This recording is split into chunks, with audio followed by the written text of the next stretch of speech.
So, we left off talking about this injury, essentially. MJ was well on his way to putting together a solid comeback year in his advanced age, and he tears his meniscus in February of 2002. So, tears his meniscus, done for the year, comes back in 03 and does not start. Doesn't start the first 15 games. So, just so, this injury causes MJ's penis to go from this size, which is currently 6 inches, to like this. Why did you only give him 6 inches to start with? Yeah, come on. I don't know. I was just giving him average. I'm not trying to give him like too much props. Come on, my man wears a size. My man wears a huge shoe. He's humongous. Anyways, I don't mean anything. I'm giving him average, boy. Stop playing. But what did they start in this? Ass cheeks. Yeah, when in the first 14 games, I think he came off bench.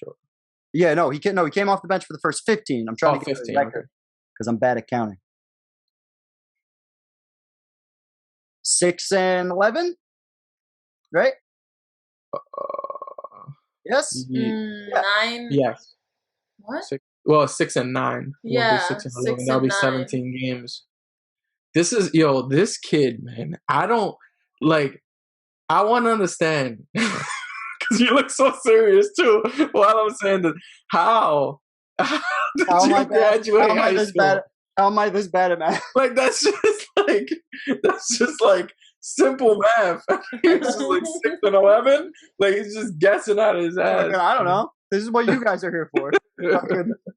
You're an accountant. You should be, first, as soon as math gets. We don't need to talk about that. It should be you. I mean, he's like, if you tell more people, I'll stay there forever. I'll have to be an accountant. People are gonna be like, you can't talk about basketball, this nerd. But no, he's 16 points a game off the bench in 28 minutes. Nothing in comparison to his stint off the bench at the beginning of his career. Remember that when it was like 18 points in 18 minutes a game? It's fucking absurd. Oh yeah, he was just going absolutely ballistic off the bench. But yeah, I mean, he was also like significantly younger. Yeah, I know, but he could have probably been the all-time leading scorer if he. Well, that's definitely something I want to look into. But essentially, once he realizes that the Wizards are ass soup and they are not going to make the playoffs, it becomes the Michael Jordan retirement tour, which we've seen through the past couple of years with some of our other greats. The last big one was Kobe's, where he went to all this different stadiums and people gave him his flowers. But they had this whole giant retirement tour. He gets the All-Star game nod. Oh wait, didn't Paul Pierce have one? Oh no, yeah, he didn't. No. Positive. Draymond let you know about that, boy. Unnecessary gunshot for Paul Pierce, but no, always necessary. Yeah, that guy got fired by ESPN and for having strippers and shit on his Instagram. He makes the All-Star team, scoring less than 20 points a game. I'm pretty sure. Yeah, and he makes it as a reserve, but Vince Carter allows him to take his starting spot in the All-Star game. Here are your lineups. Here are your lineups. This guy. He's a bitch. The All-Star game. You know who's a bitch? Jimmy Butler, that one year where he made it to the All-Star game, was like, I'm not playing not 1 second. That was weird as shit. But here are your lineups. West, Tim Duncan, KG, Yao Ming. So you got an average of 7 feet tall. And Kobe Bryant and Steve Francis are your guards. Yeah, who's Steve Francis? You know who Steve Francis is? Nah. He was a super athletic point guard. He played for Orlando, and he played for how tall is he? The Rockets. He's like 6'3". He was one of the first hyper athletic point guards who would catch lobs on fast breaks. Like he would not a lot of point guards were doing that before Steve Francis. Stevie franchise. For the East, you got Jermaine O'Neal, who I just learned fairly recently that the Malice at the Palace totally fucked up his career. Yeah. Didn't occur to me at all. He's like the last person I think about when I think about the Malice at the Palace. Yeah, I never. Yeah, when I watched that whole documentary, and I was like, Jermaine O'Neal is like not. I always think about Ron Artest, Steve Jackson, and Ben Wallace. Yeah, first three people I think of in the Malice of the Palace. Yeah, but Jermaine O'Neal before that point turning into a superstar. He really was. He was awesome on Indiana. Yeah, he was really good. Starting forward here. This was going to be Vince Carter, like I said. Michael Jordan took the spot. Ben Wallace at center, the defensive center of the era. He turned the Pistons super undersized too, and part of my archetype for Bill Russell making sense in today's NBA. Yeah. Tracy McGrady during his absolute apex when he's winning scoring championships, and Allen Iverson basically in his apex, pretty close to his apex. Who is also winning scoring championships? Yeah. It's like a fight between the two. It's a fight between Kobe, T-Mac, and AI for best two guard of the era, for sure. I would probably give it to Kobe so far, especially because he's got the chips. But I'm sure there's somebody, especially in 2003. I'm sure there's people like Allen Iverson. Put Allen Iverson on the Lakers. Oh, and man, I was having big arguments with people back in 2008 about Iverson and Kobe. And Kobe had 3 chips, and they were still saying Iverson. And I was like, okay, we are drunk here. We are clearly intoxicated. Yeah, exactly. But hey, don't let KG touch you like that, boy. Oh, Bald Brothers Unite. Yeah. My man walked up to Yala and said, I'm the reason you're here, boy. Like, no one would even know who you are without me. But I think this is the best All-Star game of all time. It's close the whole game. There's lots of fun plays. There's superstars everywhere. Yeah. I'm pretty sure outside of Jermaine O'Neal, every single starter is in the Hall of Fame right now. And really? Oh wait, no, not Steve Francis either. But there's a lot of Hall of Famers between these two teams. Ben Wallace isn't either. No, he's in. He just there. He's in. Yeah. Ben Wallace is there, not Chauncey. Well, all right, my bad. Hey, multi-time defensive player of the year. But Chauncey's a Finals MVP, 2-time champion. Being the best player for 7 games is different than being the best defensive player for almost half a decade. Whatever. But this game comes down to the wire, as I said, 102, 104, 110. And Jordan's going to get 2 chances here at game winners. Down to them. Lots of fast break stuff. Yeah. West making a comeback. So he gets 2 chances at game winners. Jordan comes here. Cute little floater after he got completely stuffed by Kobe. If you watch the original footage, it's all in one possession. Yeah. Gets blocked there. And Kobe was on his ass, boy. MJ's chance of the game winner here against Marion. Misses that one. They go to overtime. Yeah. Overtime between the West and the East. Just this game was just wild. I remember watching this game on Hardwood Classics a bunch of the times when I was a kid, like on NBA TV, like in high school. This game was always on. They played this one a lot, and then they played the one in that happened recently at that point, the one in Cowboy Stadium where they had 100,000 people there. They also I think there was another crazy one in I want to say it might have been the year before this or the year after. And it was But they were wearing their own jerseys, I think. Yeah, they were. I know. You know what I'm talking about? Yeah, I think it was last year. And I remember Kobe and Iverson were going at it. Yeah. So much. Is that the year that Iverson did the switch hand? There's your buzzer beater. So hold on, let me go back to that. Yeah. So McGrady hits the shot. So here we go. Chance 2. MJ on Marion. This has got to be, man, what Jordan, I'm sure Jordan's probably thinking, man, what I'd give to be in my prime right now.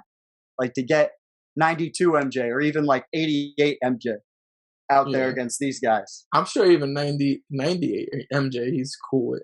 Yeah, I feel like just a little bit of bounce left. Yeah. But comes down, perfect fadeaway, became patented at this point in his career. Didn't they call a foul though? No, they didn't call the foul. What happens is, right after this, and they're going to show it, right after this, Kobe comes down right to the corner and gets fucking swatted by Jermaine O'Neal for a foul. And then he hits one of the free throws and misses the second one, pretty sure. Yep, misses the second one, hits the third, and they do double overtime in an all-star game.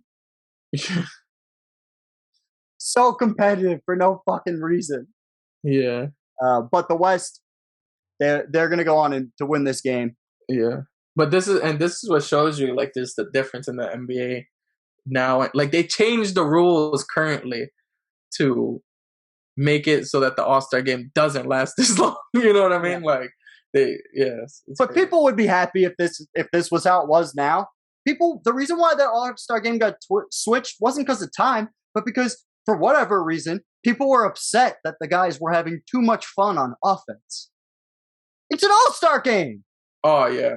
No, they wanted it to be more competitive and less. Yeah, like this. This is competitive. Yeah, but this is more entertaining to watch to me than just them dunking and doing crazy shit all the time. To be honest, it's like that's why we have the dunk competition, the 3-point shooting. Like, that's why we still have that in this all-star game. It still exists in this game. It's there. There's still guys catching lobs and all kinds of fun fast break stuff. Yeah, during this game. But just to give you some perspective for pace in the era, 138 to 138 could easily happen in the NBA in this era. Like, it would be a high-scoring game for sure. But it takes double overtime in the all-star game to get there in this era. Yeah, absurd. Fucking absurd. Mariah Carey also sang to Michael Jordan wearing like this weird Wizards 23 dress. Yeah, really could with the shape of a sand, the sand, a time sand thing. My bad. The hourglass one. Hourglass. Yeah, that's what it is. Yeah. Fucking A. Shape an hourglass figure. Yeah. Makes fun of someone for not knowing math, but you don't know words.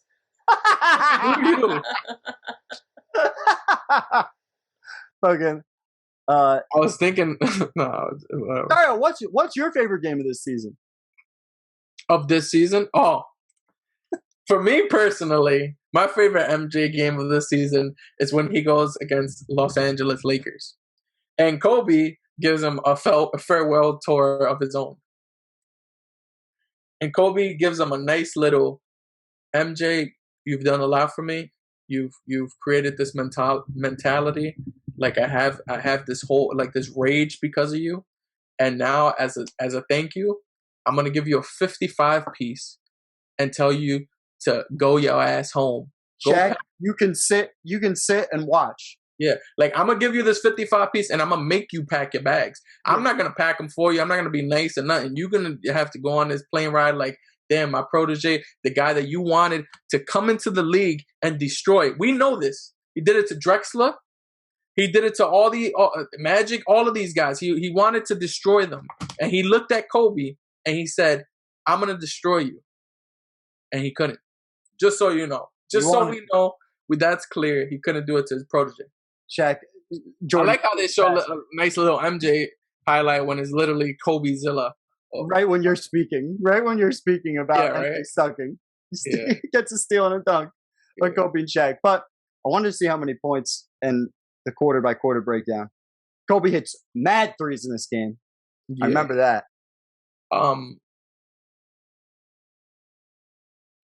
I forgot what I was going to say. Damn, 180 points. He had 55 on 180 points. That's dope. Very Jordan-esque. Yes. In terms of having half your team's points. But it was unnecessary. Shaq with the world's quietest, 26 and 13. Yeah, no one. Known to man. Well, like Russ asked me. I told you he had 9-3. Russ asked me if Shaq played in this game, and I said no because I don't remember. Confidence. You said no positively with confidence. Yeah. So it's just like a Kobe session, you know. They had 81 on their own. We be talking about big threes having 81 together. Kobe and Shaq had 81 together. Kobe had 42 in the first half. 8 threes made. 8 for 11 from 3. Yeah, and he told MJ, this is going to be a long night, boy. Jordan played 22 minutes in the first half. Kobe played all 24. This was a message. Yeah. Message sent. So if Jordan didn't respect Kobe by this point, I feel like this really made him respect. Like, I know it's like very disrespectful to like do it this way. Like it would have just been nice for Kobe to give him like a nice little 30, beat him, and then say his farewells. But he wanted to prove a point, like I am gonna be better than you. And he did suck in the second half. Just putting that out there. He did suck. He went 1 of 10, and he was hacked a lot. Jordan worked his ass off on defense in the second half to try and stop him from putting another 40 up. Yeah, because he didn't take any shots in the second half. He was just like, I'm gonna play defense. Which means, that must have been what his thought was, holy fuck, this guy put up 42! Oh! This is what it was like when people went against me all those years. Fuck! But I'm pretty sure it was a respect thing. Like Kobe gained his respect because that's some assassin mentality shit. Yeah. That's 100% a Jordan. Like Jordan did shit to people like that all the time. Yeah, I'm looking for the game he had against. I think it was this year. It was either this year or the year before, where basically the same thing happened with Vince Carter. Vince Carter came out and just like annihilated the Wizards for the first half, and then Jordan made him go like 0 for 10 in the second half. Yeah, gotta find that game. I think it's this year. It's not this year. It's the next year. What is your favorite Jordan game of this season? So my favorite is probably the All-Star game if I'm just picking a game. But if it's of him in a Wizards uniform, the first game I ever watched when I was a kid, just of Jordan or really of any basketball that I watched from start to finish, was Jordan's last game against Philly. Okay. Because I was like, oh wait, that's not the right game. Because I was like so enamored by the Jordan versus Allen Iverson thing when I'm, 9 this year? 9, 10? Yeah. Fucking, I remember that pretty vividly. 10, no, you'd have been 9. I was 10. You'd have been 9 going on 10. I was going to say, my birthday's close to yours, so it doesn't surprise me that you would know and I wouldn't. Jordan's last game. Oh, before we get into his very last game. His last 30-point game ever in his career. As you were talking about in last season where things could be set up nicely for him. Jordan's last game in the Garden is also the last game where he drops 30. And solid. Pretty much the whole game for a 40-year-old. I'm pretty sure he's the oldest player to have this many points. Pretty sure. I don't think there's anybody after 40 that has a 39-point game. I have to check. If I'm wrong, it'll be on your screen. But yeah, I'll have to check. I thought he had 40. He didn't have 40 this season? I'm pretty sure he had 40 this season. No, he did. But this was because this was the last time he ever got above 30. I was just thinking in terms of age because in terms of age and how many days. Oh, okay, gotcha. Yeah. But I'm pretty sure they lose this game too in Washington. This is like just showing you, all right, Jordan's definitely done. Yeah. He has to retire. Usually he'd be killing the Knicks at this point. But that was his last 30-point game, and Jordan's going to finish his career against Philadelphia. His final NBA game in 2003. It's so crazy when you think about it. It's like, Shaq and Kobe are getting ready to blow it up next year, and LeBron's getting ready to come into the league next year. Yeah, I'm tight. Yeah, literally, like at this point, 2 months from now, LeBron's getting drafted. Yep. Against Cleveland, a team Jordan would have looked forward to face. Yeah. Fucking A. But that's what I'm saying. Like that matchup, we were screwed out of that matchup. The NBA gods, like if Jordan and a lot of these guys, like you, this is why you wish like you could actually, like we do time machines to bring these guys in and say our opinions, but like that's something you really would like pay to see, like if you really could. Yeah, and I would have paid to see 41-year-old Jordan against 18-year-old LeBron, like just to see it. Nah, not really, because that would be like. I'm glad he retired. You have like so many LeBron heads just be like, oh, like. Look at LeBron blow by Jordan and shit on him. Look at LeBron like dominating Jordan. Like I've seen people mention LeBron and Shaq being teammates and why didn't they win a championship together? I'm like, do we not know Shaq was in his 19th season and he was like 352 pounds? Hey. That's next legacy breakdown. Oh, okay. Yeah. But we made it. We made it. We finished it. We finished his whole fucking career. Yeah. We went from everything, fucking from him dominating and winning the gold medal in 1984 to fucking this. We've never seen something like this. This is different. Iconic, if you will. Yeah. But Jordan's gonna. And for you guys watching this in 2042, and you wondering like, who the hell are these guys? They shouldn't be wondering who we are by then. That's the point. Hopefully you're like, oh, they made it. Thank God. Thank God. Oh yeah, exactly. Yeah. Actually, that's better. Thank God. I was thinking the same thing you were saying, Lindsay. But, you know, just so. Come on, bro. Think big. Think big. Yeah, think big.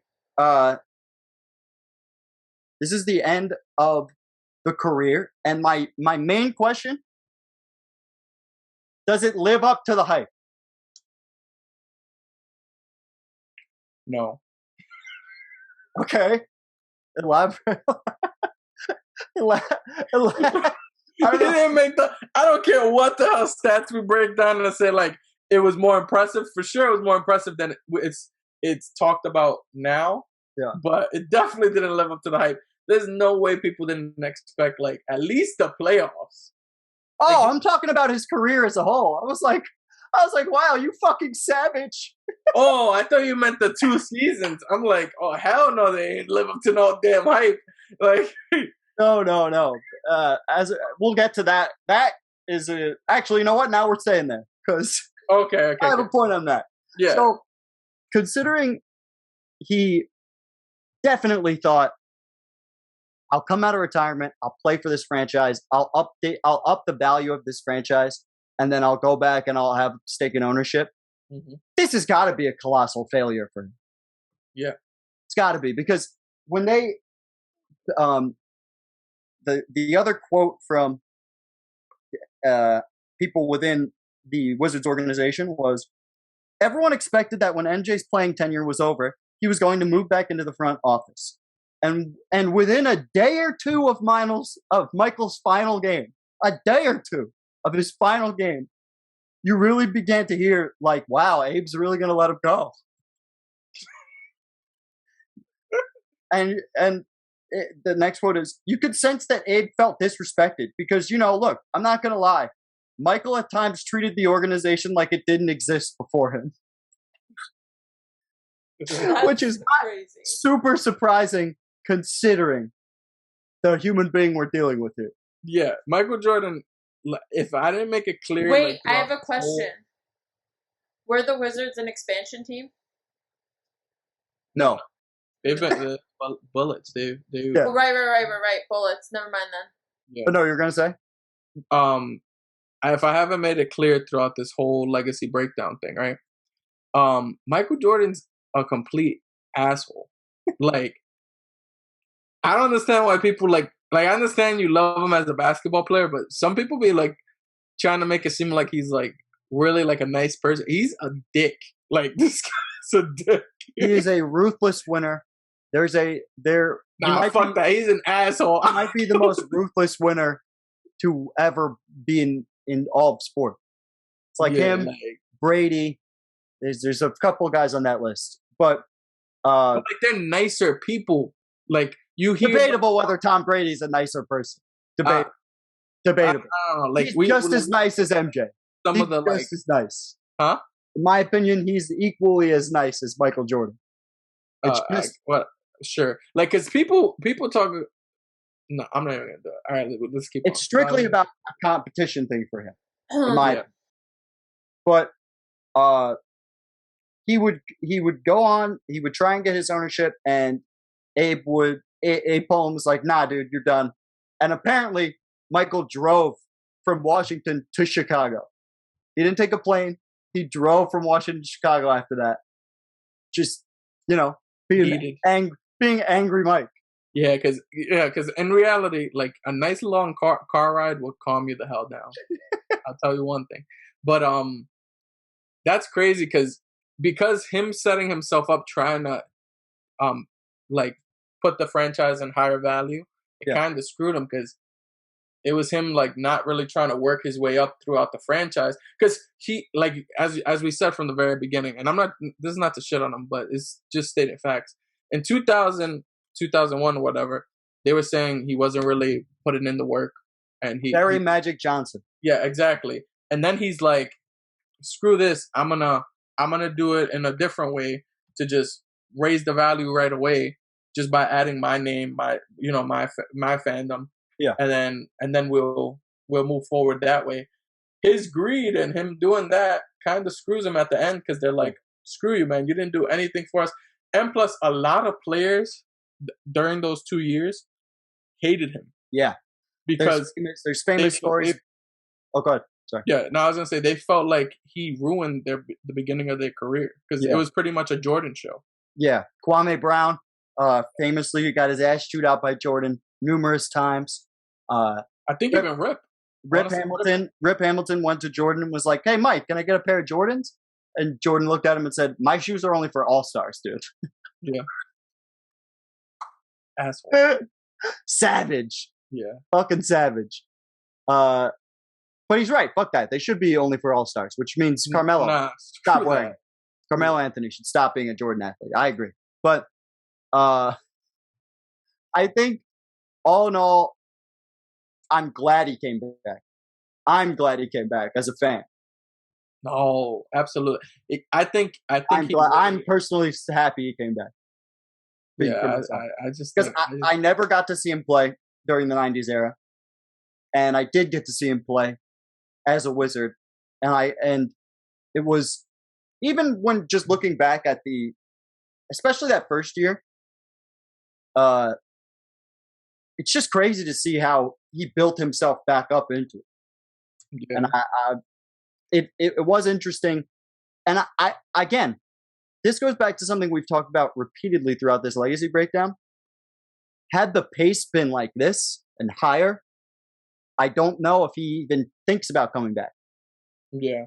Maybe he's not thinking about it like that, but from a statistical standpoint, the pace is the most important part to him.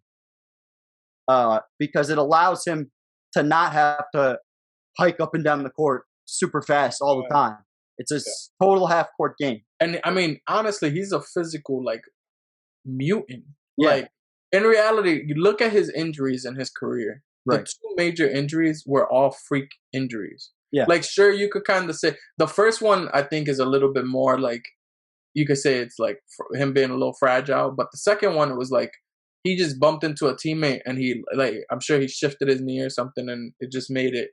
It was a freak accident versus him just like planning or doing the move. Like, it wasn't like an Achilles injury or like a calf rupture or something like that. It's kind of like what happened to Kevin Durant when he was playing the Warriors, or when he was on the Warriors playing against the Wizards during the regular season at one time with his leg, where he just stepped on a teammate's leg and that put him out. It's like you said, very like it's just freak shit. Yeah, which just like speaks to his like he was so ahead of his time. Yeah, like just there was no other athletes really like him. Like sure, Magic probably would have been considered because Magic was still going strong. Yeah. Towards the end of his career. Yeah. But like that's probably the only other one. Like even Kareem was like he had the benefit. Big men always last longer. Like guards do not last as long as MJ could have. Maybe I see what you're saying. I see what you're saying for sure. And I even think that I tie that so much to how fast the game is. I think if he's moving twice as like if the pace is like, let's see, the Wizards pace in 02-03 was 88.2.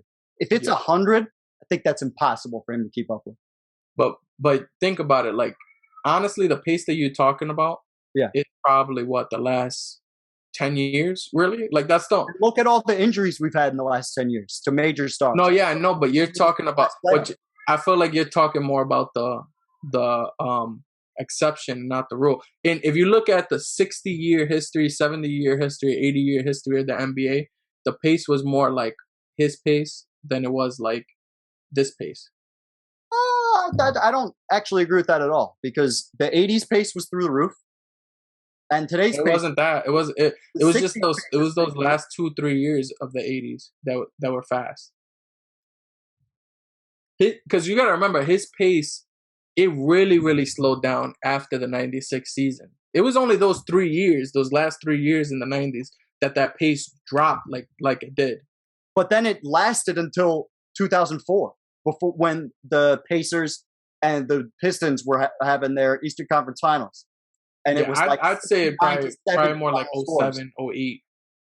No, because once they changed the hand checking rules, then it started to go like this again. And that's what happened after that series. For sure. I feel like if you used to look at, let's go from the 80s because most people like to use the modern era. Yeah. That as the modern era. If you look at that from that, I would say it's either 50-50, 64. I would 100% say his pace throughout his entire career, the majority of his career, was probably more around the, I guess, the average or the norm. This is the 70s and the 80s where the pace is at its highest this year. Is the 70s. Basically, all these years are in the 70s. Yep. Right? Then you have the 80s. They're next. Right? Oh, is this in yearly order? Oh, no. This is actually... I was going from fastest to... No, it is from fastest to slowest. Then you have the 80s here, right? Okay. And then here are the 90s. Nothing is over 100. And especially, like you were alluding to, it really takes a dive in those last 3 years. So you're totally right about that. I'm not disagreeing with that. Yeah. What I'm saying is, if you put Jordan in today's pace... Oh, yeah, that proves me wrong right there. I'd just be floored. But you know what proves the weird part about proving you wrong is? I don't talk about any of this if not for you. Well, I definitely don't get me wrong. I agree with what you're saying about the pace. I was just thinking his pace wasn't that much fluctuated then. Oh, it was though. Yeah, it was. Yeah. Sure. But I'm more so looking at. Can we go back to that chart? Yeah, I want to see if I can get it through how here. Much different. I speak basketball reference a little better, so I'm seeing if I can. Oh yeah, that's fine. There we go. And you can just go based off pace, yeah. So and then we just skip that, and then so because remember he started in what 85. Yeah. Yes, 85, 80. Oh no, 84, 85 season. Yep. So he played. I'll go right. I'll keep it by year. Bang. So their pace is 10. What's it say? That's pace, right? You could just put it. You could put it by the other thing. It's probably fine. Because we could top 10. Yeah, we could see how many times he's played in like a really fast pace, like 85, 86, 89. 89 was another. 85, 86 is here. 86, 87, another one. So 4 out of his 15 years was in the top 15. Also, those are his plus 30 like 35 plus point per game seasons too, are in that period. So 6 of the top 20 all time, he played in that pace. Yeah, and that's when his scoring was through the roof. Yep, and that's arguably half of his career, his major career. You know. Yeah. So, and then the other half is when he dominated and won championships. Yep. Because you don't have any of his championship years there. No. After that, his 91 years right under that. Yep. Which is when it goes down. So I don't know. I think but look at that. Look at the 90s. That's the 17-18 Warriors year. Yeah. That was like the same as the 91 year. Like you see, that's what makes me feel like this year is the same as the 80s. If we're talking about that.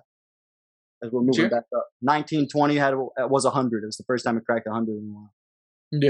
Yeah. But like that's what I'm saying. Like, I definitely don't think like, and we talked about this before. When he came back after his first retirement, yeah, I think if the pace is in the hundreds, I agree. I think it'll be very difficult for him to get back. Super difficult. Yeah, because that's the thing that nobody talks about when they talk about. Oh, Jordan totally changed his game that second time. Yeah. He did because he absolutely fucking had to. Because there were the fast break had just stopped being a thing in comparison to what it was in the late 80s and the 80s in general. Yeah.